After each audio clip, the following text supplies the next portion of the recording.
Welcome to everybody to my channel. আজকের বিষয় staking on. তো আঁকার জন্য প্রথমে আমরা একটি সেন্টার লাইন টেনেছি।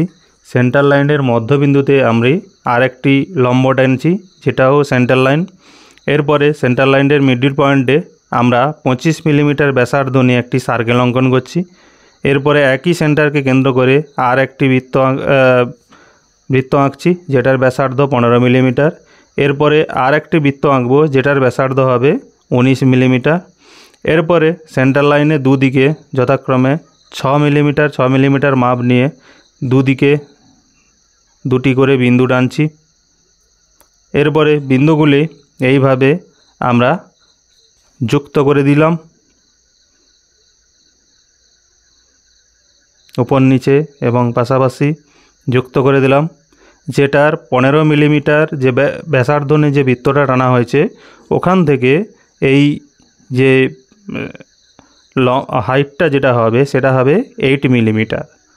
অর্থাৎ 15 মিলিমিটার ব্যাসার্ধ থেকে সার্কেলের বৃত্ত থেকে ব্যাসার্ধ থেকে শুরু করে 19 মিলিমিটার ব্যাসার্ধের যে বৃত্তটা এখান পর্যন্ত 4 এবং তার উপরের অংশে থাকবে 4। এই টোটাল নিয়ে হলো 8 মিলিমিটার।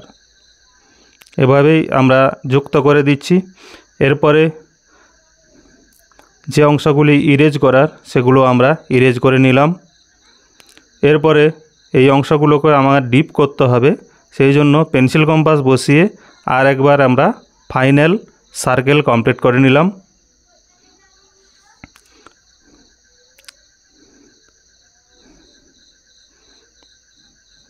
এইভাবে আমরা কমপ্লিট করে নিচ্ছি। কমপ্লিট করে নেওয়ার পরে আমরা এটা ডাইমেনশান দিয়ে দিচ্ছি, এটাকে ডি বলে চিহ্নিত করা হলো। এবং এই অংশটাকে যেটা 12 মিলিমিটার এটাকে বলা হয় OW, এবং এটা যে হাইট এটাকে লেখা হলো টি বলে। W অর্থাৎ 12 মিলিমিটার, টি অর্থাৎ 8 মিলিমিটার। এরপরে আমরা কি করব, সেন্টারে অর্থাৎ শ্যাফট যে অংশটা আছে এই অংশটাকে আমরা